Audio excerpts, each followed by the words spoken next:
Hello friends, आज मैं आपको ये दिखाऊंगा कि कॉन्स्टिट्यूशन जो हमारा है, इंडिया का कॉन्स्टिट्यूशन है, उसमें कंटेंट्स में किस तरह से इंडेक्सिंग की गई है और पार्ट जो है वो किस तरह से दिखते हैं, आर्टिकल कौन कौन से उसके अंदर आते हैं। तो ये जो मैं आपको दिखाने जा रहा हूँ ये कॉन्स्टिट्यूशन ही है हमारा। ठीक है, तो किस तरह से उसमें लिखा हुआ है ये आपको विजुलाइज भी करना है और इसको याद रखना है, क्योंकि ये जो है ये किसी बुक नहीं है, इस कॉन्स्टिट्यूशन की कॉपी के थ्रू मैं दिखा रहा हूँ इसको। ठीक है, तो आप देखो कि जब आप कॉन्स्टिट्यूशन में आप देखते हो तो सबसे पहले तो आपको प्रीएम्बल दिखता है, वो तो ठीक है। ठीक है, अब आप देखो कि उस प्रीएम्बल के बाद पार्ट में स्टार्ट होता है, जैसे पार्ट वन। ठीक है, पार्ट वन क्या बात करता है, the union and it's territory. सबसे पहली पहली चीज जो आपको दिखेगी इसमें, तो पार्ट वन में आपको यही दिखेगा, the union and it's territory. Chapter wise आप समझो इस तरह से डिवाइड किया गया है। ठीक है, तो पार्ट वन हो गया। अब पार्ट वन में कौन कौन से आर्टिकल की बात हुई है, इसमें आप देखो कि आर्टिकल वन है जिसमें name and territory of union की बात की गई है। दूसरा है एडमिशन और एस्टेब्लिशमेंट ऑफ न्यू स्टेट्स की बात की गई है, आर्टिकल नंबर है। ठीक है, आर्टिकल वन हो गया, आर्टिकल नंबर टू हो गया। आर्टिकल नंबर टू ए होता था वो अब ओमिट कर दिया गया है। आर्टिकल नंबर थ्री क्या है, formation of new states and alteration of areas, boundaries और नेम्स ऑफ एग्जिस्टिंग स्टेट्स। इस तरह की बात है इसमें कि जो नया स्टेट है उसका बाउंड्री का कैसे बनेगा और किस तरह से अल्टरेशन होगा, एरिया, बाउंड्री और नेम कैसे बदला जाएगा किसी एग्जिस्टिंग स्टेट का, इस तरह की बात की गई है। ठीक है, आर्टिकल नंबर फोर क्या है, law made under article number two and three to provide for the amendment of the first and fourth schedule and supplemental and incidental and consequential matter. Article number four में बात की गई है कि इस तरह की चीज़ें आप कर सकते हो। ठीक है, laws made under article two and three से जो आर्टिकल टू और थ्री में अगर कुछ करना हो तो आप अमेंडमेंट कर सकते हो। ठीक है, और वो कॉन्स्टिट्यूशन अमेंडमेंट नहीं माना जाएगा, आर्टिकल 368 से बाहर होगा, इस तरह की बातें की गई हैं। ठीक है, मैंने इसका वीडियो बनाया हुआ है, आप देख सकते हो डिटेल में, लेकिन आप 1 2 3 4 आप ये देखो। ठीक है, किस तरह से इसमें पहले यूनियन एंड टेरिटरी में क्या क्या बातें की गई हैं। अब पार्ट टू आप देखोगे, सिटीजनशिप के बारे में बात हुई है पार्ट, और इसमें कौन कौन से आर्टिकल हैं, 5 से लेकर 11 तक है। ठीक है, तो ये आप देखते जाइए, विजुलाइज करते जाइए। अब आप जो आर्टिकल नंबर 5 है उसमें citizenship at the commencement of constitution, जो कि 26 जनवरी 1950 था, क्या था सिटीजनशिप उस समय की बात की गई है। आर्टिकल नंबर 6 में बात करी गई है कि right of citizenship of certain persons who have migrated to India from Pakistan, जो पाकिस्तान से आए थे। ठीक है, और 7th नंबर पे बात हुई है rights of citizenship of certain migrants to India, जो मतलब माइग्रेंट्स टू पाकिस्तान, सॉरी जो पाकिस्तान चले गए उनके बारे में बात की गई है। और आर्टिकल नंबर 8 में बात की गई है rights of citizenship of certain persons of Indian origin residing outside India. कुछ इंडियन ऑरिजिन की बात की गई है जो रिजाइडिंग आउटसाइड इंडिया, जो आउटसाइड इंडिया रह रहे हैं। ठीक है, और आर्टिकल नंबर 9 पे बात की गई है person voluntarily acquiring citizenship of a foreign state not to be citizen. मतलब ये बोला गया है कि अगर कोई फॉरेन स्टेट की सिटीजनशिप ले लेता है तो वो इंडिया का सिटीजन नहीं रहेगा। 10th में बात की कंटिन्यूटी की, continuance of rights of citizenship के बाद, इसका भी मैंने वीडियो बनाया हुआ है, सिटीजनशिप का ओवरऑल ओवरव्यू दिया था आपको मैंने उसमें कि क्या क्या बातें हुई हैं। कि पहले बात हुई है कि हुआ migrated to India from Pakistan, जो इंडिया से जो पाकिस्तान से इंडिया है। उसके बाद फिर मैंने ये बताया था आपको कि आर्टिकल नंबर 7 के बारे में बताया था, फिर मैंने 8 के बारे में बताया था आपको। ठीक है, कि कुछ रिटर्न होके पहले चले गए थे पाकिस्तान, फिर वापस आ गए थे, और ये कुछ ओवरसीज सिटीजन की बात हो रही है जो बाहर रह रहे हैं। ठीक है, उनके बारे में बात हो रही है। तो ये आप देख रहे हो कि किस तरह से कॉन्स्टिट्यूशन जो है हमारा, उसमें इस तरह से चैप्टर वाइज चीज़ें लिखी हुई हैं। इस तरह से पूछा भी जाता है आपसे कई बार एग्जाम में कि क्या लिखा हुआ है।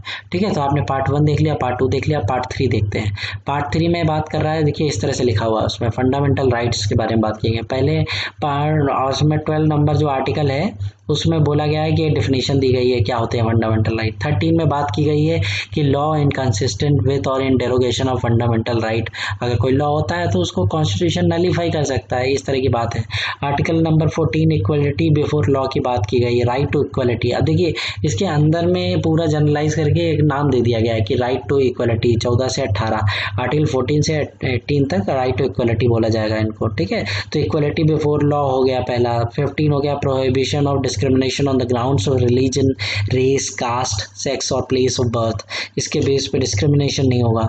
आर्टिकल नंबर 16 में है equality of opportunity in matters of public employment. इस तरह की बात की गई कि जो नौकरी वोकरी में कोई भेदभाव नहीं होगा, ठीक है। 17 में अबॉलिशन ऑफ अनटचेबिलिटी की बात की गई है। 18 में अबॉलिशन ऑफ टाइटल्स की बात की है, टाइटल्स नहीं मिलेंगे किसी को, जैसे पहले ज़माने में नहीं राजा महाराजा चलते थे, वो नहीं था। राइट टू इक्वलिटी में इस तरह की चीज़ें देखेंगे आपको 14 से लेके 18 के बीच में। अब उसके बाद राइट टू फ्रीडम की बात की गई है। देखिए ये सब पार्ट 3 में ही है, अलग अलग कैटेगरी में बांट दिया है इनको थोड़ा सा और मतलब एग्रीगेट करके कि 14 से 18 तक इक्वलिटी से रिलेटेड है, इस तरह से क्लासिफिकेशन बना दिया है, ठीक है। तो ये सब कॉन्स्टिट्यूशन में इस तरह से लिखा हुआ दिखता है आपको। सबसे पहले जनरल में डेफिनेशन हो गई और आर्टिकल 12, 13, उसके बाद ये राइट टू इक्वलिटी, उसके बाद राइट टू फ्रीडम। अब फ्रीडम देखिए आप किस किस चीज़ की आज़ादी, protection of certain rights regarding freedom of speech, protection in respect of conviction for offences, article 20 के बारे में, ठीक है। आर्टिकल 21 है protection of life and personal liberty, ये तो बड़ा इंपॉर्टेंट है, ठीक है। उसके बाद हमने ये देखा, उसके बाद article 21A right to education, ये तो बाद में ऐड हुआ है। उसके बाद ये आपने देखा कि आर्टिकल 22 ये protection against arrest and detention in certain cases, ये अरेस्ट के केसेस में, डिटेंशन के केसेस में कैसे प्रोटेक्शन है। अब उसके बाद आता है right against exploitation. Right against exploitation में आप देखते हो कि prohibition of traffic in human beings and force labour, ठीक है, ह्यूमन ट्रैफिकिंग और ये सब चीज़ें बात की गई फोर्स लेबर से रिलेटेड, एक्सप्लॉयट नहीं करेंगे, मतलब शोषण नहीं होगा। आर्टिकल 424 की बात की गई prohibition of employment of children in factories, अभी बंधुआ मजदूर बना देते हैं, वो नहीं होगा छोटे बच्चों को, एक्सप्लॉयटेशन की बात है। तो ये आप देखते जाओ, पहले इक्वलिटी की बात की, फ्रीडम की बात की, फिर एक्सप्लॉयटेशन की बात की, ठीक है। उसके बाद बात कर रहे हैं रिलीजन की कि फ्रीडम ऑफ कॉन्साइंस एंड ये एज इट इज़, ये वर्ड याद रखना होगा आपको, ठीक है। ये जो इंग्लिश में जो लिखा हुआ है ना कॉन्स्टिट्यूशन में, जैसे freedom of conscience and free profession practice and propagation of religion, ये आपको ये लाइन आपको विजुअलाइज होनी चाहिए कि ऐसा कॉन्स्टिट्यूशन में मेंशन है, इसलिए मैं आपको दिखा रहा हूँ यहाँ पे, ठीक है। आप इसको सिंपल लैंग्वेज में आप बना के समझ तो सकते हो, लेकिन आपको ये याद होना चाहिए कॉन्स्टिट्यूशन में क्या वर्ड यूज़ किया हुआ है, ठीक है, उसमें कैसा लिखा है। तो उसमें इस तरह से लिखा है freedom of conscience and free profession practice and propagation of religion, ठीक है, इस तरह से लिखा है। आर्टिकल 26 में बात की है freedom to manage religious affairs, ठीक है। आर्टिकल 27 में बात की गई है freedom as to payment of taxes for promotion of any particular religion, ठीक है, इस तरह की बात की गई है। और आर्टिकल 28 में बात रिलीजन से रिलेटेड बातें की गई हैं, आपने देखा कि इस तरह से बात हो रही है, ठीक है। आर्टिकल 28 में बात की गई है freedom as to attendance at religious instructions और religious worship in certain educational institution, ठीक है, ये इस तरह की बात की गई है। और आप देख रहे हैं, आप एसोसिएट करते चलो कि किस तरह से आपने देखा कि 4 आर्टिकल रिलीजन से रिलेटेड है, ठीक है। तो ये आपने स्टार्टिंग में जैसे देखा था कि आप स्टार्टिंग से फिर से आप देखते जाइए कि सबसे पहले तो 2 जनरल आर्टिकल हैं, ठीक है। उसके बाद यह आपको 14 से 18 के बीच में आपको 5 इक्वलिटी के मिल गए, ठीक है। उसके बाद आप राइट टू फ्रीडम में बात करोगे तो 3 ये हैं, 3 2 5 और दिख गए आपको, ठीक है। और एक्सप्लॉयटेशन में बात करोगे तो 2 आर्टिकल दिख गए आपको, फ्रीडम ऑफ रिलीजन में बात करोगे तो आपको 4 मिल गए, और कल्चरल एंड एजुकेशनल राइट्स के बारे में आप इसके बात है। Protection of interest of minorities की बात हो रही है, आर्टिकल 30 की बात हो रही है, right of minorities to establish and administer educational institution की बात हो रही है, माइनॉरिटी से रिलेटेड, ये भी वही है, ठीक है, ये मिल गया। आर्टिकल 31 हुआ करता था प्रॉपर्टी वाला, वो उसको हटा दिया गया है, ठीक है। और अब सेविंग ऑफ सर्टेन लॉज, अभी तक तो ये बात हो गई, अब बचाएंगे कैसे कैसे लॉज को, तो आर्टिकल 31A में saving of laws providing for acquisition of states, कि अगर मतलब होता है नहीं कि जो सेंटर होता है कई बार क्या करता है कि वो किसी की प्रॉपर्टी को एक्वायर कर लेता है, उसको जैसे स्टेक, अब जैसे बैंकिंग का नेशनलाइजेशन हुआ था तो उसके स्टेक ज़बरदस्ती ले लिए गए, उस तरह की चीज़ें आप देख रहे हो कि पब्लिक गुड्स की चीज़ों को उनके जो सोर्सेज हैं उनको एक्वायर कर लेती है गवर्नमेंट, ठीक है। 31B में बात की है validation of certain acts and regulations की बात की गई है, और 31C में बात की गई है कि saving of laws giving effect to certain directive principles, ठीक है, जो कुछ ऐसे लॉज को बचाने की बात की है, इसमें लॉज को बचाने की बात हो रही है कि उनको बचाएगा कैसे, कौन बचाएगा, ठीक है। जो एक्वायर करेंगे एसेट को तो 31A बचाएगा। Validation of certain acts and regulation valid है कि नहीं है, 31B बचाएगा। 31C बताएगा कि saving of laws giving effect to certain directive principle, जैसे कोई ऐसा लॉ बनाया जो डायरेक्टिव प्रिंसिपल के फेवर में है जा रहा है तो उसके लिए 31C हेल्प करेगा। 31D हुआ करता था, अब वो नहीं है, ठीक है, ओमिट हो गया। तो ये आप याद रखिएगा, विजुअलाइज करते जाइए कि 31 ओमिट हो गया, 31D ओमिट हो गया, ठीक है। अब आइए कॉन्स्टिट्यूशनल रेमेडीज। अब मान लीजिए ये सारे राइट्स नहीं मिले आपको, तो फिर आप शिकायत करने जाओगे, सुप्रीम कोर्ट भी जाओगे, हाई कोर्ट भी जाओगे, ठीक है। अब आप आर्टिकल 32 में आप सुप्रीम कोर्ट चले जाओगे, remedies for enforcement of rights confirmed by this part, ठीक है। अगर कोई मान लीजिए छीन रहा है आपके राइट्स तो आप चले जाओ सुप्रीम कोर्ट। 32A हुआ करता था, वो ओमिट हो गया है, ठीक है। उसके बाद आप देखो power of parliament to modify the rights confirmed by this part in their application to forces. इसमें power of parliament to modify the rights, इसमें बात की गई है कि जो पार्लियामेंट है वो मॉडिफाई कर सकती है राइट्स को। और आर्टिकल 34 में बात की गई है restriction on rights confirmed by this part while martial law is in force in area. Martial law लगा दिया तो रिस्ट्रिक्शन लग जाते हैं राइट्स पे, इस तरह की बात हो रही है, ठीक है। और उसके बाद लेजिस्लेशन, आर्टिकल 35 में बात की है legislation to give effect to the provision of this part, कि अब जैसे ये सारे पार्ट हैं, पार्ट में जो प्रोविजंस बताए गए हैं इस पार्ट 4 में, सॉरी पार्ट 3 में, तो इस पार्ट 3 में उसके लिए लेजिस्लेशन भी होगा कोई, तो उसके बारे में बात की गई है लेजिस्लेशन के बारे में। अब आते हैं पार्ट 4 पे। देखिए आपने पहले देखा तो सारी चीज़ें आप देखते जा रहे हो कि पार्ट 1 में क्या बात हो रही है, पार्ट 2 में क्या बात हो रही है, पार्ट 3 में क्या बात हो रही है, ठीक है। तो ये आपने देख लिया कि किस तरह से क्या क्या बातें हो रही हैं। अब आप पार्ट 3 हो गया है, अब आप पार्ट 4 में आते हो, ठीक है। आपने ये देख लिया जैसे पार्ट 1 में आपको हो गया कि यूनियन टेरिटरी की बात हुई, दूसरे में सिटीजनशिप की बात हुई। पहले तो क्या देश बनेगा ना, पहले देश बनेगा तो देश कैसे बनेगा, क्या होगा, टेरिटरी ये बनाया जाएगा, फिर उसमें रहने वाले जो कौन सिटीजन होंगे ये बताया जाएगा।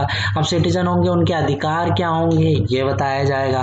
अब उसके बाद ये बताया जाएगा कि अरे जो स्टेट है मतलब जो सेंटर है इसकी क्या जिम्मेदारी है, इसके कुछ होंगे ना, ये किस हिसाब से काम करेगा, गाइडलाइंस क्या होंगी, तो वो है part 4 directive principles of state policy. उसमें क्या है, आर्टिकल 36 में डेफिनेशन दी गई है इसकी।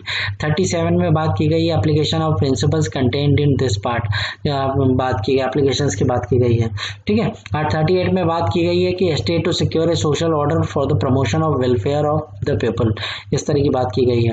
39 में बात की है certain principles of policy to be followed by the state.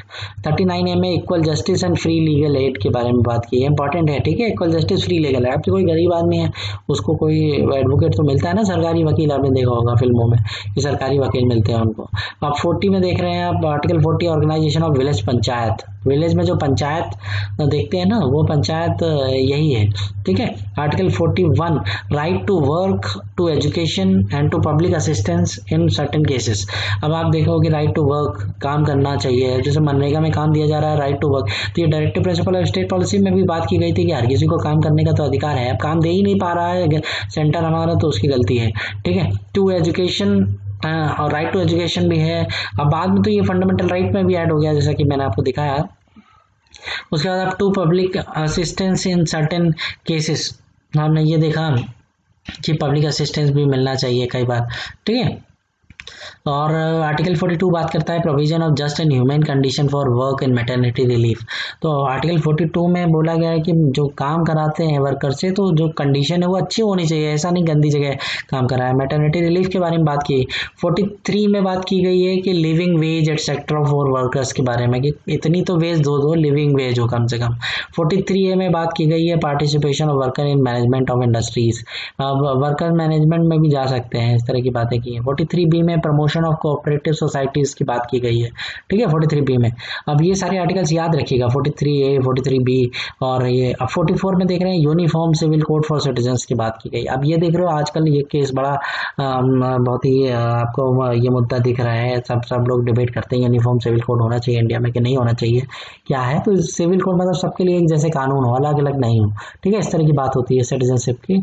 तो गोवा में तो यूनिफॉर्म सिविल कोड जैसा है एक रूल, लेकिन ऑल इंडिया में अप्लाई करने की बात हो रही है, तो यूनिफॉर्म सिविल कोड कहाँ से आएगा, 44 से आएगा। तो याद रखिएगा कहाँ मेंशन है, ये डायरेक्टिव प्रिंसिपल में मेंशन है। डायरेक्टिव प्रिंसिपल क्या होते हैं, गाइडलाइंस होती है। जैसे नैतिक, हम लोग मॉरल साइंस पढ़ते थे बचपन में, हमें कुछ सिखाया जाता था कि ये का रिस्पेक्ट करनी चाहिए, रिस्पेक्ट द एल्डर्स और ये सब। तो वो सारी चीज़ें आप देखो, follow the rules, traffic rules, इस तरह की चीज़ें। तो उस तरह की गाइडलाइंस स्टेट के लिए हैं कि इनको फॉलो करना चाहिए, तभी एक अच्छा वेलफेयर स्टेट बन सकता है। ठीक है, आर्टिकल 45 में आप देखिए, provision for early childhood care and education to children below the age of 6 years. अब ये देखिए, इसमें राइट टू एजुकेशन जैसे है ना, provision for early childhood care, early childhood care और education to children below age of 6 year, ये बात की गई है कि वो देना चाहिए बच्चों को, छोटे बच्चों को जो 6 साल से बच्चे। उसके बाद तो ये राइट टू एजुकेशन बना दिया गया। ठीक है, वो तो अलग ही देख रहे हो आप, बाद में ऐड किया गया है। उसके बाद 46 देख रहे हो, promotion of educational and economic interest of scheduled caste, scheduled tribes and other weaker section की, मतलब एजुकेशनल इकोनॉमिक इंटरेस्ट को ध्यान रख के प्रमोट करना चाहिए SC ST लोगों का, वीकर सेक्शन का। 47 में क्या है, duty of state to raise the level of nutrition and standard of living and to improve public health. ये ड्यूटी होनी चाहिए स्टेट की। जैसे आजकल ये कोविड-19 का केसेस चल रहे हैं, तो इसमें ये देखिए, duty of state to raise the level of nutrition, कि खाना अच्छा मिले, न्यूट्रिशन वाला मिले, और स्टैंडर्ड ऑफ लिविंग लोगों की इंप्रूव हो, पब्लिक हेल्थ इंप्रूव हो। ये उस जो मैटर है, ये आप देख रहे हो 47। वैसे आप हेल्थ देखोगे, हेल्थ सब्जेक्ट लिस्ट का मतलब उसका हेल्थ जो सब्जेक्ट है ना, ये स्टेट लिस्ट का मैटर है, लेकिन आप इसमें देख रहे हो कि इसमें हेल्थ में ड्यूटी है डिफाइन की गई है स्टेट की, कि ऐसा होना चाहिए था। ठीक है, ये सब गाइडलाइंस हैं। अब 48 में देख रहे हैं, organisation of agriculture and animal husbandry की बात की गई है 48 में। 48A में बात की है, protection and improvement of environment and safeguarding of forest and wild life. अब ये देखिए इंपॉर्टेंट है, फॉरेस्ट एंड वाइल्ड लाइफ के बारे में भी लिख के गए थे हमारे कॉन्स्टिट्यूशन में, कि 48A में बता के गए थे कि ये भी ध्यान रखना है। ठीक है, हमारा देश नया नया बन रहा है, तो ये सब ध्यान रखना है। ये सारी बातें जो हमारे फ्रेमर थे कॉन्स्टिट्यूशन के, ये सारी बातें बता के गए थे कि सारी बातें ध्यान रखते हुए आगे बढ़ना है इंडिया को। ठीक है, तो 48A में ये बता के गए थे। 49 में ये भी बता गए थे कि protection of monuments and places and objects of national importance का प्रोटेक्शन भी करना है। ये नहीं कि ताजमहल है तो वो बेचारा ताजमहल खराब हो जा रहा है, या कोई भी हिस्टोरिकल मॉन्यूमेंट है खराब हो जा रहा है, कोई परवाही नहीं है स्टेट को, सेंटर को, तो ये नहीं है, ध्यान रखना है। 50 separation of judiciary from executive. आप देख रहे हो, आप डायरेक्टिव प्रिंसिपल में भी लिख के गए थे फ्रेमर, कि ये ध्यान रखना है कि जुडिशरी कभी एग्जीक्यूटिव ये इंडिपेंडेंट रहे, कभी ऐसा ना हो जाए कि एक ही जो एग्जीक्यूटिव का है वही जुडिशरी का है, ये नहीं होना चाहिए। ठीक है, 51 में देखिए, promotion of international peace and security. ये चीज़ बहुत इंपॉर्टेंट है कि या कोई भी है वो उल्टे सीधे भाषण दे के पता चला दूसरे देश से दुश्मनी कराए ले रहा है, तो ऐसा नहीं करना है। जो कोई पब्लिक सेलिब्रिटी है, मान लीजिए वो किसी ने कोई किसी कंट्री के बारे में कुछ उल्टा सीधा बोल दिया जो हमारी फ्रेंड कंट्री है, तो उससे रिलेशन खराब होते हैं। ठीक है, तो वो चीज़ें ध्यान रखनी है कि इंटरनेशनल पीस और सिक्योरिटी रखना है। ठीक है, अब उसके बाद पार्ट 4 तो हो गया, अब उसके बाद पार्ट 4A लाया गया, फंडामेंटल ड्यूटीज। अब ये सारी चीज़ें जो है ना, ये अमेंडमेंट के थ्रू लाई जाती हैं। ठीक है, अब ये पार्ट 4A लाया गया। अब ये तो हो गया कि चलो भैया स्टेट के लिए गाइडलाइन बना दी। स्टेट मतलब सेंटर, आप समझो। ठीक है, स्टेट सेंटर, सेंटर और स्टेट, ये जो वर्ड आप सुनोगे ना, स्टेट का मतलब यहाँ पे जब पॉलिटी में हम पढ़ते हैं तो स्टेट, एक तो स्टेट हमारे यहाँ है, लेकिन जब कॉन्स्टिट्यूशन में स्टेट वर्ड दिखता है आपको कहीं, तो वो स्टेट वो सिग्निफाई करता है कि वो राज्य की बात करता है। वो राज्य स्टेट लेवल पे जो छोटे छोटे राज्य हैं उनकी बात भी करता है, और इंडिया भी एक बड़ा स्टेट कंसीडर करके बात करता है। ठीक है, तो ये फंडामेंटल ड्यूटीज ऐड करी गई हैं। फंडामेंटल ड्यूटीज पे मैंने पूरा वीडियो बनाया हुआ है कि क्यों इसका ये लाया गया था फंडामेंटल ड्यूटीज। ये पार्ट 4A में है। ठीक है, अब देखिए फंडामेंटल राइट्स हो गए पार्ट 3 में, उसके बाद पार्ट 4 में ये भी आ गए, DPSP भी आ गया। उसके बाद कहीं ना कहीं बात आई कि सारी ड्यूटी हम ही से डिफाइन कर दोगे क्या, कि सेंटर को क्या करना है। अरे कुछ जो सिटीजन है उनको भी तो वो ड्यूटीज होनी चाहिए, तो फंडामेंटल ड्यूटीज ला दी गई कि भाई नेशनल फ्लैग का ये नहीं कि मजाक उड़ाओ, तुम फाड़ के फेंक रहे हो, आग जला दे रहे हो, है ना। इमरजेंसी के टाइम पे बहुत सारी चीज़ें, जब इंदिरा गांधी के टाइम पे जब इमरजेंसी लगी थी, तो बहुत सारे लोग इस तरह की हरकतें कर रहे थे कि पब्लिक प्रॉपर्टी में आग लगा दे रहे हैं। ठीक है, और इस तरह की चीज़ें कर रहे हैं, नेशनल फ्लैग का अपमान कर रहे हैं। हमको इतनी मुश्किल से इंडिपेंडेंस मिली है, उसके बाद आप नेशनल फ्लैग का इस तरह से अपमान कर रहे हो। तो कितना भी गुस्सा हो, सेंटर पे हो, लेकिन गवर्नमेंट से गुस्सा हो सकते हो, लेकिन आप फ्लैग को कैसे आप मतलब कर सकते हो इस तरह से डिसऑनर। ठीक है, तो फंडामेंटल ड्यूटीज आई थी पार्ट 4A में। पार्ट 5 में आप देखिए, अब आते हैं, बात करते हैं पार्ट 5 में द यूनियन की बात करते हैं। अब बात होती है एग्जीक्यूटिव। जैसे कंपनी में एग्जीक्यूटिव ऑफिसर होता है ना, चीफ एग्जीक्यूटिव ऑफिसर, वैसे ही एग्जीक्यूटिव होते हैं। तो एग्जीक्यूटिव में पार्ट 5 में द यूनियन एग्जीक्यूटिव कौन कौन से हैं, तो इसमें देखिए प्रेसिडेंट, वाइस प्रेसिडेंट। तो आर्टिकल 52 में प्रेसिडेंट ऑफ इंडिया की बात की गई है, 53 में एग्जीक्यूटिव पावर ऑफ यूनियन की बात की गई है, 54 में इलेक्शन कैसे होता है प्रेसिडेंट का, ठीक है, इलेक्शन। उसके बाद आता है 55 मैनर ऑफ इलेक्शन, जैसे इलेक्टोरल कॉलेज हो, ये सब चीज़ें, ठीक है। उसके बाद 56 में टर्म ऑफ ऑफिस प्रेसिडेंट के, टर्म ऑफ ऑफिस कितने साल का होता है। 57 में एलिजिबिलिटी ऑफ री इलेक्शन क्या है, दोबारा इलेक्ट होना है तो। 58 क्या है, qualification for election as president, qualification क्या है 58 में। 59 में कंडीशन क्या होती है प्रेसिडेंट ऑफिस के लिए, कुछ कंडीशन भी होती है ना कि कहाँ ऑफिस ऑफ प्रॉफिट ना हो, ये सब चीज़ें दुनिया भर की। 60 में oath and affirmation by the president होना चाहिए, ठीक है, ये हो गया। और 61 में हो गया procedure for impeachment of president, impeachment 61, ये याद रखिएगा, ठीक है, कि इम्पीचमेंट कैसे होता है, procedure for impeachment of president. Article 62 आप देख रहे हो, time of holding election to fill vacancy in office of president and the term of office of president elect. मतलब ये होता है ना कि वैकेंसी क्रिएट हो गई तो कितने टाइम के अंदर आपको दोबारा से इलेक्शन करा के या कुछ भी करने, जो भी तरीका है प्रेसिडेंट की सीट को भरो, ठीक है, ये हो गया। 63 में बात की गई है वाइस प्रेसिडेंट ऑफ इंडिया, ये याद रखिएगा, ठीक है।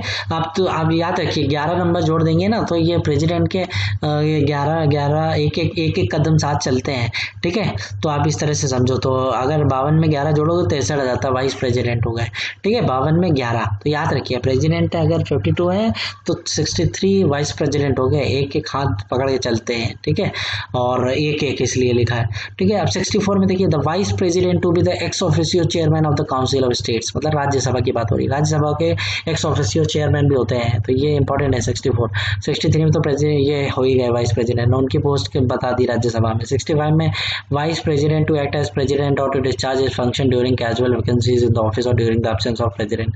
अब नहीं है प्रेसिडेंट, छुट्टी पे कहीं गए हैं, तो वो सब उस केस में वाइस प्रेसिडेंट जो है वो उनके बदले काम कर सकते हैं। 66 में election of president, vice president की बात की गई है कि इलेक्शन कैसे होता है वाइस प्रेसिडेंट का, ठीक है। अब और ये आप देखा, ये आपने वाइस प्रेसिडेंट का इलेक्शन देखा, और आप देख रहे हो कि इलेक्शन ऑफ प्रेसिडेंट 54 में है, ठीक है, इलेक्शन ऑफ प्रेसिडेंट 54 में है, और ये आपका इलेक्शन ऑफ वाइस प्रेसिडेंट 66 में है। तो आप इसमें 11 जोड़ोगे तो इसमें नहीं बैठ रहा, इसमें थोड़ा अलग हो गया, क्योंकि 11 54 में 11 तो 65 होता था, ठीक है, तो वो नहीं है, इसमें दूसरा केस थोड़ा सा बढ़ गया है, तो उसमें नहीं है। लेकिन आप ये याद कर सकते हो कि प्रेसिडेंट और वाइस प्रेसिडेंट में 11 का फर्क है, ठीक है, आर्टिकल में। तो ये हो गया। 66 में इलेक्शन की बात हो गई, 67 में टर्म ऑफिस की बात हो गई, और 68 में बात हो गई कि वैकेंसी अगर क्रिएट हो जाए तो कितने टाइम में भरनी है, the time of holding election to fill vacancies in the office of vice president and the term of office of person elected to fill casual vacancy, ठीक है। 69 में oath and affirmation by the vice president. 70 में और discharge of president functions in other contingencies, कोई emergency आ जाती है तब कैसे डिस्चार्ज करेंगे, ठीक है। 71 में बात आ रही मैटर्स रिलेटिंग टू और connected with the election of vice president और वाइस प्रेसिडेंट, जो मैटर होते हैं relating to connected with election of president और वाइस प्रेसिडेंट। आर्टिकल 72 में power of president to grant pardon, जैसे मैंने बताया कि 72 जैसे आर्टिकल याद करना है तो आपको मैंने बताया कि ये जो होता है ग्रेट बेनेवलेंट होता है प्रेसिडेंट, तो उसके हिसाब से आप देख लिया सबसे बड़ी पावर होती है, तो प्रेसिडेंट की पावर है। 73 की बात हो रही है extent of executive power of the union, कितनी एक्सटेंट है, किस लेवल तक पावर है, ठीक है। 74 में काउंसिल ऑफ मिनिस्टर होगी एक। 75 में बात की गई है प्राइम मिनिस्टर होना चाहिए, एक प्राइम मिनिस्टर अपॉइंट करेंगे प्रेसिडेंट, इस तरह की बातें हैं। 76 आप देखिए यूनियन एग्जीक्यूटिव में कौन कौन मिल गए आपको, देखिए पहले तो प्रेसिडेंट की बात हो गई, फिर वाइस प्रेसिडेंट की बात हो गई, फिर काउंसिल ऑफ मिनिस्टर की बात ही हो गई। 75 में प्राइम मिनिस्टर भी हो गए। अब 76 में अटॉर्नी जनरल ऑफ इंडिया हो गए, गिल्ड फाइंडर जिनको बोलते हैं, ठीक है। अब कंडक्ट ऑफ बिजनेस, ये बड़ा इंपॉर्टेंट है, 77 हो गया। 78 में बात हो जाती है ड्यूटीज की, कि ये ड्यूटीज होंगी, ठीक है, गिविंग हिंट देंगे प्रेसिडेंट को कि हम क्या कर रहे हैं, ठीक है। तो ये 78 हो गया। अब उसके बाद आप चैप्टर 2, अब इसमें चैप्टर डिवाइड किए गए हैं, तो चैप्टर 2 हो गया। चैप्टर 2 में पार्लियामेंट के बारे में बात है, ठीक है। अब पार्लियामेंट में 79 कॉन्स्टिट्यूशन ऑफ पार्लियामेंट कैसे बनती है पार्लियामेंट। 80 में बात हुई है composition of council of state मतलब राज्यसभा। 81 में है composition of house of the people मतलब लोकसभा। 82 में रीएडजस्टमेंट होगा आफ्टर ईच सेंसस, हर सेंसस में रीएडजस्टमेंट होगा सीट्स में, वो सारी चीजें। 83 में duration of house of the parliament, कितना ड्यूरेशन। 84 में qualification of members of the parliament. 85 में session of parliament, prorogation, dissolution, इस तरह की बातें की गई हैं। 86 में right of president to address and send messages to house, इस तरह की बात की गई। प्रेसिडेंट का ये पावर रहता है कि वो मतलब हे फ्रेंड्स करके बोल सकते हैं कि अरे सुनो बात मेरी, ठीक है, हेलो फ्रेंड्स, हे फ्रेंड्स। 87 में स्पेशल एड्रेस बाई प्रेसिडेंट है, ठीक है, कब एड्रेस कर सकते हैं प्रेसिडेंट। 88 में बात है right of minister and attorney general as respects houses, ठीक है, ये हो गया। Officers of parliament, the chairman and deputy chairman of the council of state मतलब राज्यसभा, ठीक है। Vacation and resignation and removal from the office of deputy chairman, deputy chairman से कैसे निकाल सकते हैं officer of parliament. Power of deputy chairman और the other, vice chairman तो आप जानते ही हो, ठीक है, वो तो आप जानते ही हो, वाइस चेयरमैन, वाइस प्रेसिडेंट जो होते हैं वो चेयरमैन होते हैं, ठीक है, राज्यसभा के। तो डेप्यूटी चेयरमैन की बात हो रही है वो, ठीक है। अब डेप्यूटी चेयरमैन में हमने देख लिया कि 91 में बात होती है power of the deputy chairman और the other person to perform the duties of the office of और टू एक्ट एज चेयरमैन, ठीक है, इस तरह की बात है। 92 में द चेयरमैन और the deputy chairman not to preside while a resolution for his removal from office is under consideration, मतलब 92 में बात ये हो रही है कि डेप्यूटी चेयरमैन प्रिजाइड नहीं कर सकते, ठीक है। जब उन्हीं का हटाने की बात चल रही तो कैसे प्रिजाइड कर सकते हैं, मतलब चेयरमैन या डेप्यूटी चेयरमैन दोनों, चेयरमैन मतलब वाइस प्रेसिडेंट, हटाने की बात चल रही तो वो प्रिजाइड थोड़ी ना करेंगे कि वो खुद ही प्रिजाइडिंग ऑफिसर बने हुए हैं। 93 में बात की गई है speaker and deputy speaker of the house of the people मतलब लोकसभा में, ठीक है। पहले राज्यसभा की बात कर ली इन्होंने, अब लोकसभा पे आए हैं। उसके बाद 94 में बात कर रहे हैं vacation and resignation of removal from the office of speaker and deputy speaker. 95 में बात की गई है power of the deputy speaker और the other person to perform the duties of the office और to act as the speaker. 96 में बात की गई द स्पीकर और the deputy speaker not to preside while a resolution, वही चीज बात है, ठीक है। लोकसभा से पहले राज्यसभा से बात हो गई, फिर लोकसभा से रिलेटेड बातें हो रही है। 97 में बात हुई है कि salaries and allowance of the chairman and deputy chairman and speaker and deputy speaker, इनकी सैलरी की बात 97 में की गई है, ठीक है। 98 में सेक्रेटरीट ऑफ पार्लियामेंट की बात की गई है। कंडक्ट ऑफ बिजनेस आप देखो, कंडक्ट ऑफ बिजनेस 99 में ओथ और अफर्मेशन बाय मेंबर्स की बात की गई है। 100 में बात की गई है voting in houses, power of house to act notwithstanding vacancies and quorum, ठीक है। डिस्क्वालिफिकेशन के बारे में जो चीजें आप देखोगे 4 आर्टिकल देखोगे 101, 2, 3, 4, ठीक है, 100 के ऊपर 100 से 4 बीच में डिस्क्वालीफाई के लिए है। वैकेशन ऑफ सीट्स के बारे में बात की है कि अगर को मान लीजिए कोई 2 जगह सेलेक्ट हो जाता तो एक सीट खाली करनी पड़ती है ना, तो उस केस में। अब 102 disqualification of membership, 103 decision on question as to disqualification और मेंबर्स, कौन डिसीजन लेगा, इस तरह की बातें, ठीक है।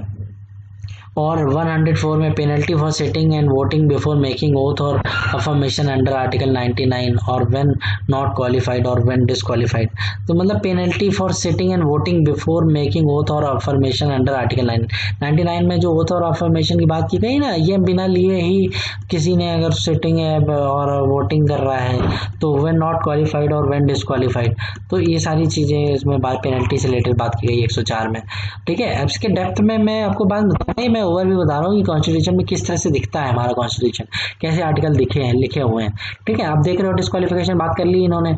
उसके बाद powers, privileges, immunities of parliament member की बात की गई है, 2 आर्टिकल हैं इसके related, 105, 106 powers, privilege of the house of the parliament and of the members and committees thereof. 106 में सैलरीज एंड अलाउंस की बात हुई है, पावर्स, प्रिविलेज। लेजिस्लेटिव प्रोसीजर की बात हुई है 107, provision as to introduction and passing of bills, ठीक है, किस तरह से होगा, इंट्रोडक्शन होगा, बिल कैसे पास होंगे।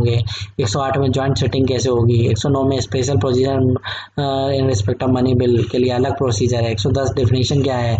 111 असेंट टू बिल्स है, ठीक है। प्रोसीजर इन फाइनेंशियल मैटर, अब फाइनेंस के लिए आप देखो 112 से चालू होते हैं। एनुअल फाइनेंशियल स्टेटमेंट है, जो बजट है ना, यही उसी का नाम, दूसरा नाम है ये, ठीक है। 113 procedure in parliament with respect to estimates, ठीक है। हो गया 114 हो गया अप्रोप्रिएशन बिल्स, 115 हो गया सप्लीमेंट्री एडिशनल और एक्सेस ग्रांट्स, और 116 हो गया votes on account, votes of credit and exceptional grants. ठीक है, 117 हो गया special provision as to financial bills, तो ये आपको फाइनेंशियल लेटर मिल गया। प्रोसीजर जनरली, अब जनरल प्रोसीजर कौन कौन से, रूल्स ऑफ प्रोसीजर क्या होते हैं जब पार्लियामेंट में। 119 regulation by law of procedure in parliament in relation to financial business, language to be use in parliament. 120 में लैंग्वेज की बात की गई है, ठीक है, याद रखिएगा। 119 में regulation by law of procedure in parliament in relation to financial business, ठीक है। 121 में restriction on discussion in parliament की बात की है। 122 में court not to inquire into proceedings of parliament, इस तरह की बात की गई 122 में कि कोर्ट इंक्वायर नहीं करेगा जो प्रोसीडिंग हो रही है पार्लियामेंट में, ठीक है। अब आप चैप्टर 3 में आओ, देखिए ये चैप्टर जो है ये सब आपको उसमें दिख रहे हैं, ठीक है, इसी के अंदर ही है ये पार्लियामेंट के, ठीक है। ये हो गया आपके एग्जीक्यूटिव, यूनियन एग्जीक्यूटिव के बारे में, है ना, ये आपने देख लिया। और लेजिस्लेटिव पावर आप देख रहे हो कि इसमें चैप्टर 3 में बात की गई है प्रेसिडेंट की। तो power of president to promulgate ordinance during recess of parliament, parliament नहीं चल रही है तो 1 2 3, तो जो प्रेसिडेंट है ना वो गिनते हैं पहले ऑर्डिनेंस पास करने से पहले, क्या गिनते हैं, 1 2 3, उसके बीच में अगर सेशन चल गया, नहीं तो ये ऑर्डिनेंस पास हो जाता है। तो इस तरह से याद रखिए इसको, ठीक है। अब यूनियन जुडिशरी के बारे में भी इसी में बात की, यूनियन एग्जीक्यूटिव की बात हो रही है, तो ये सारी बातें हो गई, चैप्टर वाइज उन्होंने डिवाइड कर दिया। अब चैप्टर में इस तरह के चैप्टर बने हैं। तो यूनियन जुडिशरी का चैप्टर 124 से है, establishment and constitution of supreme court 1 to 4, 1 2 का 4, ठीक है, ये हो गया। 124 है national judicial appointment commission, 124 B है फंक्शन ऑफ कमीशन, 124 सी है power of parliament to make laws, 125 salaries of जजेस, 126 appointment of acting chief justice, 127 appointment of ad hoc judges, 128 attendance of retired judges at setting of Supreme Court, 129 Supreme Court to be a court of record, seat of Supreme Court 30 में है, 131 है original jurisdiction of Supreme Court, कहाँ है, ठीक है। 132 में appellate jurisdiction of Supreme Court in appeals from High Court in certain cases, appellate jurisdiction 133 of Supreme Court in appeals from High Court in regard to civil matters, appellate jurisdiction of Supreme Court in regard to criminal matters, ठीक है, ये आप देख लिया। पहले तो high court certain cases में civil matter, फिर criminal matter. 134 A certificate for appeal to the supreme court, 135 jurisdiction and power of the federal court under existing law to be exercisable by the supreme court, one special leave to appeal by the supreme court, ठीक है। 136 में special leave की बात है। और 136 review और judgement और order by the supreme court, review petition होती है ना वो। 138 हो गया enlargement of jurisdiction of the supreme court, और 139 conferment on supreme court of power to issue certain writs, ठीक है, conferment on the supreme court of powers to issue certain writs issue करने की जो पावर है इनके पास ऐसे है, ठीक है। 139 है transfer of certain cases, transfer 140 ancillary power of supreme court, 141 law declared by supreme court to be binding on all courts, ये कितना इंपॉर्टेंट है 141, ठीक है। वो दोनों तरफ से दीवार खड़ी है, अब इस तरह से देखिए 4 लोग हैं बीच में और दोनों तरफ से दीवार खड़ी है, तो ये इतनी पावर सुप्रीम कोर्ट के पास ही है कि सारे कोर्ट बाइंडिंग है, ठीक है। और 142 enforcement of decrees and orders of the supreme court and order as to discovery etcetera, ठीक है। 143 power of president to consult, 143 आप जानते हो ILU के लिए होता है, तो ये power of president to consult supreme court, जब उनको डाउट होता है कुछ चीज़ों से रिलेटेड कि ऑर्डिनेंस पास करना चाहिए नहीं करना चाहिए, बिल पे साइन करना चाहिए नहीं करना चाहिए, ये सही है कि नहीं है, मैं अपना डिस्क्रिप्शन यूज़ कर लूँ क्या यहाँ पे, तो ये सब कुछ भी कंसल्ट कर सकते हैं, तो वो तो है। 144 में civil and judicial authorities to act in the aid of supreme court, ये दोनों अथॉरिटीज हैं सुप्रीम कोर्ट के हिसाब से काम करेंगे। 144 ये हटा दिया गया है। 145 रूल्स ऑफ कोर्ट की बात है। 146 officers and servants and the expenses of the supreme court है। 147 इंटरप्रिटेशन है। आप देखिए अब उसके बाद आता है CAG, ये भी यूनियन एग्जीक्यूटिव में है, ठीक है। Controller auditor general of India ये है 148, याद रखिएगा। CAG हैं ये ऑडिट करते हैं ना, तो ये इंपॉर्टेंट है। 149 में duties and power of controller auditor general है, ड्यूटीज़ क्या है उनकी। 150 में form of accounts of the union and the states है। 151 में ऑडिट रिपोर्ट्स है। तो ये आप पार्ट 5 हो गया, ठीक है, हमने देख लिया कि किस तरह से पार्ट 5 में यूनियन की बात हो गई। और और उसके बाद आप देख रहे हो कि पार्ट 6 आया। 6 में अब यूनियन की बात हो गई, यूनियन एग्जीक्यूटिव की। अब स्टेट्स की बात करेंगे। स्टेट्स की बात क्या करेंगे, ये बात करेंगे कि जनरल में चैप्टर 1 जनरल की डेफिनेशन है। इसमें चैप्टर बड़ा बड़ा है ना, जब बहुत बड़ा हो जाता है तो चैप्टर में बांट दिया है। कहा था कि आर्टिकल गिनाते चलेंगे, चैप्टर बांट दिए अलग अलग, ठीक है। सब क्लासिफिकेशन समझ लो आप। तो जनरल हो गया, फिर एग्जीक्यूटिव के बारे में बात हो गई, गवर्नर होगा स्टेट का, एग्जीक्यूटिव पावर ऑफ स्टेट क्या होगी, अपॉइंटमेंट ऑफ गवर्नर होगा। 156 में term of office of governor होगा। 157 qualification for the appointment as governor होगा। 158 कंडीशंस ऑफ गवर्नर्स ऑफिस होगा। 159 oath and affirmation by the governor. 160 discharge of function of the governor in certain contingencies कैसे होगा। 161 power of governor to grant pardons. 162 extent of executive power of state. उसके बाद council of minister state में भी होती हैं, तो 2 article उसके लिए सेम वैसे ही बना दिया है इन्होंने, ठीक है। काउंसिल ऑफ मिनिस्टर 165 में बात हो गई एडवोकेट जनरल ऑफ स्टेट की। 166 में conduct of business of government of state हो गया। 167 duties of chief minister as respect the furnishing of information, वही बात है, ठीक है। स्टेट लेजिस्लेचर चैप्टर 3, इसमें स्टेट लेजिस्लेचर की बात है। Constitution of legislature in states, मतलब किस तरह से विधानसभा होगी, उसका कैसे कॉन्स्टिट्यूशन होगा। अबॉलिशन की बात की गई है 169 आर्टिकल में। अबॉलिशन और creation of legislative council in state. 170 में बात की है composition of the legislative assembly. 171 में बात की गई है कंपोजिशन ऑफ लेजिस्लेटिव काउंसिल, ठीक है। तो आप देखो, पहले बात कर दी इन्होंने कि लेजिस्लेचर जो होता है वो कैसा होता है स्टेट का। उसके बाद इन्होंने बात करी कि लेजिस्लेचर में लेजिस्लेटिव काउंसिल को कैसे बनाया हटाया जा सकता है। उसके बाद लेजिस्लेटिव असेंबलीज की बात कर दी। उसके बाद लेजिस्लेटिव काउंसिल की बात कर दी 171 में। उसके बाद 172 में बात कर दी स्टेट लेजिस्लेचर का ड्यूरेशन कितना होता है। 173 में बात कर दी qualification for membership of the state legislature क्या होता है, कि मेंबरशिप क्या होगी, मतलब क्वालिफिकेशन क्या होगी अगर स्टेट लेजिस्लेचर में विधानसभा में आना है तो, ठीक है। और विधानसभा या विधान परिषद में 174 में session of state legislature prorogation resolution, ये सब बातें हो गई। और 175 में right of governor to address and send messages, ये सेम वैसा ही है। स्पेशल एड्रेस 176 में by governor. Right of ministers advocate generals as respect the houses. Officer of state legislature हो गए, ठीक है। अब ये सेम वैसा ही है। Speaker, deputy speaker, vacation, resignation, power of deputy speaker, speaker, chairman, deputy chairman. ये आप देख रहे हो किस तरह से power of deputy chairman other person to perform the duties, ये सब आप चीजें आप देख रहे हो कि सिमिलर मिलता जुलता है। तो ये ओवरव्यू लेने के लिए मैं आपको दिखा रहा हूँ। उसके बाद जो इंपॉर्टेंट है वो चीज़ आप डिटेल में देखते जाइएगा, लेकिन अभी आप ये देखिए किस तरह से स्टेट लेवल में भी वैसे ही। कंडक्ट ऑफ बिजनेस भी आ गया वैसे ही सेम, ठीक है। Oath and affirmation by member, voting in house 89 magic number जो मैंने वीडियो बनाया वो देख लीजिएगा, ठीक है। डिस्क्वालिफिकेशन वो 190 से स्टार्ट हो जाता है। 190, 91, 192, 89 जोड़ दो। 101 में 89 जोड़ोगे तो आपका आगे का बढ़ता चला जाएगा, ठीक है। ये हो गया।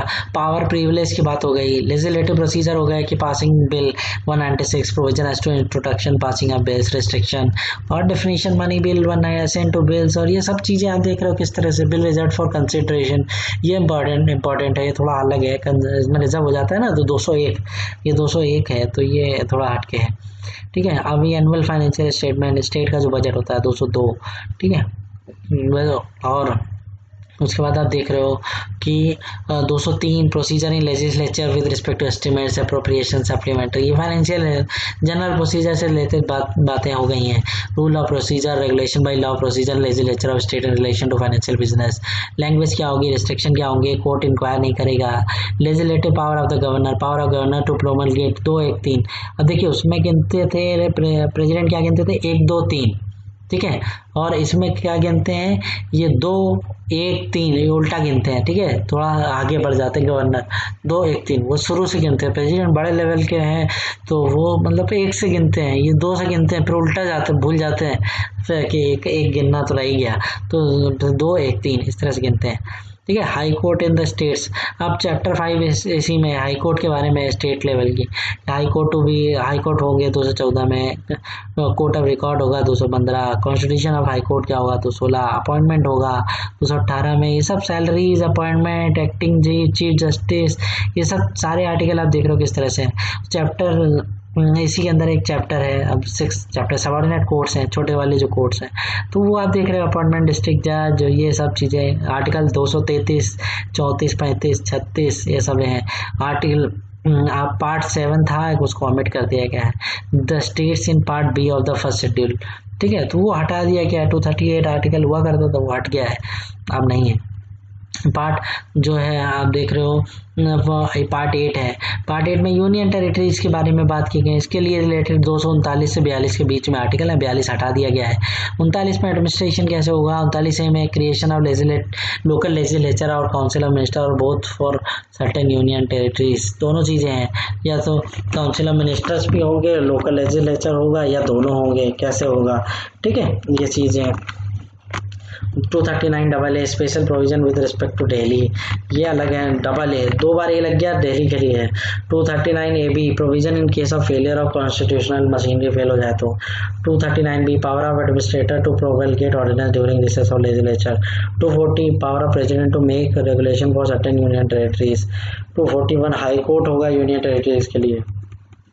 आप देख रहे हैं पार्ट 9 पंचायत के लिए है। पार्ट 8 हो गया, पार्ट 9 हो गया पंचायत के लिए। डेफिनेशन क्या होगी, ग्राम सभा क्या है, पंचायत का कॉन्स्टिट्यूशन क्या है 243 बी में। 243 सी में कंपोजिशन रिजर्वेशन ऑफ सीट से। 243 आप देख रहे हो सब पंचायत से रिलेटेड है, ठीक है। पार्ट 9 ने देख लिया आपने। पार्ट 9 है म्यूनिसिपैलिटी से रिलेटेड है, डेफिनेशन, कॉन्स्टिट्यूशन, कंपोजिशन, ये हो गया।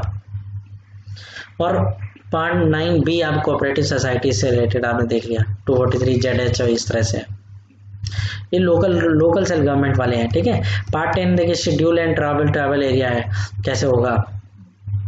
244 एक बात करता है formation of autonomous state comprising certain tribal areas in Assam and creation of local legislature और काउंसिल ऑफ मिनिस्टर्स और बोथ देयरफॉर, ठीक है। Part 11 relation between union and state. 11 में जो रिलेशन 1 और 11 क्या होता है, 11 1 और 1 11 होते हैं, तो रिलेशन की बात होती है, ठीक है, योग है रिलेशन। और उसके बाद आप देख रहे हो कि extent of laws made by parliament, और उसमें आप देखा कि कितना पार्लियामेंट कहाँ तक कर सकता है, कितना एक्सटेंट है, सब्जेक्ट मैटर क्या है 246 में। और ये आप देख रहे हो कि power of parliament to provide for establishment of certain additional courts residually. अब इसमें रेजिडुअरी पावर ऑफ लेजिस्लेशन जो है 248 में है। 249 में है power of parliament to legislate with subject related to matter in stateless in national interest. 249 important है article, ठीक है, ये आपने देख ये सब, ये पावर्स का डिस्ट्रीब्यूशन की बात करता है 11, ठीक है।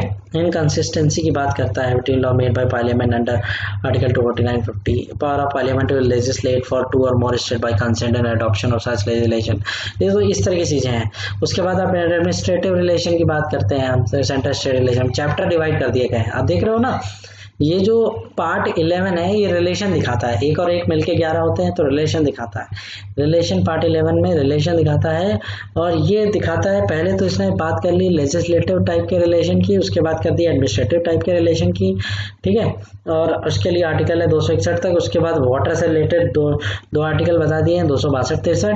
उसके बाद अब आता है part 12 finance, property, contracts and suits, इस तरह की फाइनेंस से रिलेटेड है कि interpretation, taxes not to import saved by authority of law, consolidated fund, contingency fund. 12 जो है ना वो पार्ट 12 पैसों से रिलेटेड है। Duties levied by union, taxes, duty, taxes, charges, grants और दुनिया भर की ये सारी चीजें आप देख रहे हो। Net proceed, finance commission 280, finance commission article 280 में आता है, ठीक है। 281 रिकमेंडेशन ऑफ फाइनेंस कमीशन, ये सारी चीज़ हो गई। Miscellaneous financial 282, 283 custody of suitors, exemption from taxes on electricity 287। ये तो इस तरह से आप देख रहे हो सब। चैप्टर 2 में बोरोइंग बात हो गई कि क्या होंगे। पार्ट 12 पैसे से रिलेटेड है, 12 नंबर पैसा, ठीक है। 12 आने होता है ना, खाया पिया कुछ नहीं, गिलास थोड़ा 12 आने, तो ये चीज़ आप समझो। 12 मतलब पैसा, पैसे से रिलेटेड, ठीक है। बोरोइंग हो गई, गवर्नमेंट ऑफ इंडिया, स्टेट की borrowing. Property, chapter 3 property, contract, rights, liability, obligation, suits. Succession to property, asset, rights, liability, obligation in certain cases के बारे में। प्रॉपर्टी अक्रूइंग बाय शीट और लीव्स और बोना वैकेंशिया, इस तरह से। Contract, suit proceeding, right to property 300A, इस तरह के पैसे से रिलेटेड है। ये सब पार्ट 12 के अंदर ही है, ठीक है। और उसके बाद पार्ट 13 आता है ट्रेड, कॉमर्स और intercourse with in the territory of India. Trade rate से रिलेटेड बातें की है, freedom of trade, commerce, intercourse, trade कैसे होगा, इंटरस्टेट ट्रेड होता है ना, वो सारी बातें हैं 301 से 307 तक, इस तरह की बातें की गई हैं। Appointment authority for carrying out the purpose of article 301 to 304। अब देखो freedom of trade, commerce, intercourse, power of parliament to impose restriction of trade, commerce, intercourse, इस तरह की। अब उसके बाद देखोगे पार्ट 14 में क्या बात हो रही है, services under the union and the states, interpretation, recruitment and condition of service, tenure of officer person serving the union, dismissal की बात, removal की बातें, all India service की बातें, power of parliament to revoke conditions of service of the officer of certain services, ये सारी चीजें हैं। पब्लिक सर्विस कमीशन के बारे में भी बात हुई है इसमें, ठीक है। पार्ट 14 में बात हो रही है। 14 का ए जोड़ दिया गया बाद में, ट्रिब्यूनल की बातें हो गई हैं, ठीक है। उसके बाद ये पार्ट 15 इलेक्शन के बारे में बात करता है। और उसके बाद पार्ट या देख रहे हो 16 जो है special provision relating to certain cases बात करता है। रिजर्वेशन की बात, representation of Anglo Indian, reservation of seats for schedule caste, schedule tribes in legislative assembly of the states, representation of Anglo Indian, reservation, ये सब चीज़ें आप देख रहे हो स्पेशल प्रोविजन है, ठीक है। ये आप देख रहे हो। उसके बाद आप देख रहे हो कि 17 है, पार्ट 17 ऑफिशियल लैंग्वेज की बात करता है कि क्या होगी लैंग्वेज यूनियन की, ठीक है। और उसके बाद रीजनल लैंग्वेज क्या होंगी स्टेट की, वो सब चीज़ें, ऑफिशियल लैंग्वेज और लैंग्वेज ऑफ स्टेट। उसके लैंग्वेज सुप्रीम कोर्ट की क्या होगी, स्पेशल डायरेक्टिव। 17 जो है वो सब लैंग्वेज से रिलेटेड है। और उसके बाद आप देखोगे पार्ट जो है 18 ये इमरजेंसी वाला है, प्रोक्लेमेशन ऑफ इमरजेंसी 352, 53, 54, 55, ये सारे इंपॉर्टेंट आर्टिकल आप देख रहे हो। 56, 57, 58, 59, 59A और ओमिट हो गया है बस 360।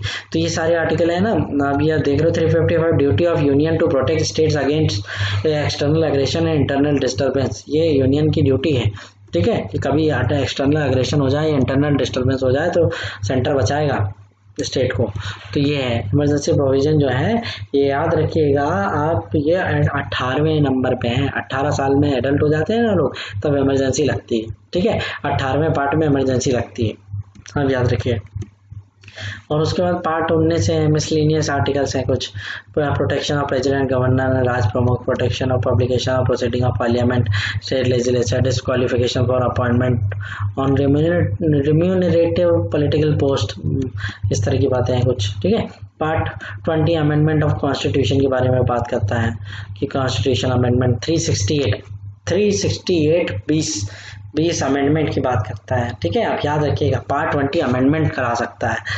और ये 21 जो है, जो शादी की एज होती है, ठीक है, लड़कों की, उसमें आप देखोगे कि किस तरह से temporary power to parliament to make law with respect to certain matter in state list as if they were matter in concurrent list, ठीक है। तो कौन कौन से जम्मू कश्मीर, महाराष्ट्र, और ये 370 तो आर्टिकल हटा ही दिया गया है, तो छोड़िए उसको। 371 और ये 71 से लेके अब ये देख रहे हो 74, 75, ये सब इसी से रिलेटेड आर्टिकल हैं। उसके बाद आप पार्ट 22 में आओ, ठीक है। पार्ट 22 शॉर्ट टाइटल के बाद कमेंसमेंट अथॉरिटेटिव टैक्स और इन हिंदी एंड रिपील्स, ये शॉर्ट टाइटल। और 395 ये इस तरह से ये आपको दिख रहे हैं, रिपील्स के बारे में बात है, शॉर्ट टाइटल, कमिटमेंट और ये authoritative text in Hindi language, ये सारी चीज़ें बातें हैं। उसके बाद उस कॉन्स्टिट्यूशन की बुक में शेड्यूल बने हुए हैं, इस शेड्यूल के जिक्र है, देख रहे हो फर्स्ट शेड्यूल दिख रहा है आपको, स्टेट, यूनियन टेरिटरी, ठीक है। 2 चीज़ें बात की हैं। सेकंड शेड्यूल में ये कुछ बातें की गई हैं, प्रेसिडेंट, गवर्नर और स्टेट प्रोविजन। थर्ड शेड्यूल आगे इसमें oath and affirmation. Fourth schedule में allocation of seats in Rajya Sabha. Fifth schedule में बात की है जो schedule area, schedule tribe area का एडमिनिस्ट्रेशन। सिक्स्थ शेड्यूल में ट्राइबल एरिया की बात की गई है, ठीक है। स्टेट असम, मेघालय, त्रिपुरा, मिजोरम। 7 शेड्यूल में ये तीनों लिस्ट के बारे में है। 8 शेड्यूल लैंग्वेज के लिए, 9 शेड्यूल वैलिडेशन में validation of certain acts and regulation, मतलब इसके अंदर डाल दिया कोई तो वो उसको कोर्ट में चैलेंज नहीं किया जा सकता इस तरह से। 10 शेड्यूल है प्रोविजन डिस्क्वालिफिकेशन के बारे में बात करता है। 10वीं पास होना जरूरी है ना, तो 10वीं पास डिफेक्शन वाला है 10वां शेड्यूल, ठीक है। 11 शेड्यूल है power authority responsibility of panchayat, ठीक है। 11 शेड्यूल याद रखिएगा, पंचायत वाला है ये। 12th शेड्यूल जो है और ये जो power authority responsibility of municipalities वाला है। उसके बाद इसके अंदर जो अपेंडिक्स भी हैं कुछ और जोड़ दी गई हैं, ठीक है। तो ये आपने देखा 12 शेड्यूल है, उनके बाद अपेंडिक्स भी कुछ है, होती नहीं है लिस्ट होती है अपेंडिक्स के, रेफर कर लो आप इनको, ठीक है। तो ये आपने देख लिया शेड्यूल के अंदर कुछ अपेंडिक्स, जैसे लॉक टेबल आपने देखी है ना, लॉक टेबल होती है, लॉक टेबल से रेफर कर लेते हो आप डेटा, वो दो कुछ तो आप याद रखते हो, लॉक 2 की वैल्यू, लॉक 3 की वैल्यू सब थोड़ी ना याद रखते हो, फिर अपेंडिक्स से आप डेटा उठा के देख लेते हो लिस्ट टेबल से। तो वैसे ही अपेंडिक्स 1, 2, 3 इस तरह से इसके अंदर है, ठीक है। वो उसके बारे में भी है, और शेड्यूल भी एक तरह से उसी तरह काम करते हैं, जिनमें बहुत सारी डिटेल में एक एक चीज में दिया हुआ है। जैसे कि आपने देखा पार्ट 1 में बात की गई है यूनियन टेरिटरीज है और स्टेट्स कौन कौन से हैं, तो ये नाम जो है ना ये आपको शेड्यूल में दिखेंगे, इनके नाम के बारे में नहीं लिखा हुआ कॉन्स्टिट्यूशन के जो पार्ट के अंदर आर्टिकल के अंदर नहीं दिया है, कहाँ तक भरते हैं उसको, ठीक है। कोई आदमी बोर हो जाता, पता चला वो पहला पार्ट पढ़ता और पार्ट पढ़ के वो कहता अरे क्या बनाया हो, तो इतना बड़ा है खत्म ही नहीं हो रहा, ठीक है। तो उन्होंने क्या किया कि कुछ चीजें जो कॉमन है तो उनको अलग से रख दी कि शेड्यूल बना के, सबसे पीछे अपेंडिक्स टाइप का, और शेड्यूल बना दिए 12 और जोड़ दिए, और बोल दिया कि जो यूनियन ऐसा होगा और स्टेट ऐसा होगा, ये पावर होगी, वो पार्ट 1 में सब डिस्कस कर लिया, कितना क्या क्या करना है 1, 2, 3, 4 के बारे में, ठीक है। और उसके बाद में कह दिया कि जो आपको देखना है कौन कौन से हैं तो जाके लिस्ट देख लो, जाके पीछे शेड्यूल में लगी हुई है, ठीक है। शेड्यूल में स्टेट के नाम लिखे हैं सारी, कितना एरिया उनका, यूनियन टेरिटरी के नाम लिखे हैं, कितना एरिया उनका, इस तरह से सब कुछ दिया हुआ है। तो फ्रेंड्स ये जो है, ये जो वीडियो मैंने बनाया है इसका पर्पस यही है कि आप ये विजुलाइज कर सकें कि किस तरह से आर्टिकल आपको, जो कॉन्स्टिट्यूशन में तो 395 ही दिखेंगे, लेकिन एक्चुअल में ये आर्टिकल बढ़ गए हैं, क्योंकि बीच बीच में अमेंड होकर, और आप देख रहे हो ना जैसे 378 ए जुड़ा हुआ है, तो ये ए जुड़ा हुआ है तो ये बढ़ जाते हैं, ठीक है। आर्टिकल इस समय बढ़ गए हैं, लेकिन आपको लिखित में नंबर आप देखोगे, नंबरिंग तो चेंज नहीं होगी। जैसे आगे भी अमेंडमेंट करेंगे तो ये नहीं करेंगे कि आप आगे 395 के बाद 396 कर दें, वो इन्हीं के बीच में जो जरूरत पड़ती है जहाँ पे, वहाँ पे ABC अल्फाबेट डाल के आर्टिकल ऐड कर देते हैं, ठीक है। तो इस तरह से अमेंडमेंट करते रहते हैं, तो नंबरिंग में 395 भी दिखा रहेगा ये, ठीक है। तो फ्रेंड्स अगर आपको मेरा वीडियो अच्छा लगा हो तो इसे लाइक करें और सब्सक्राइब करें। Thank you.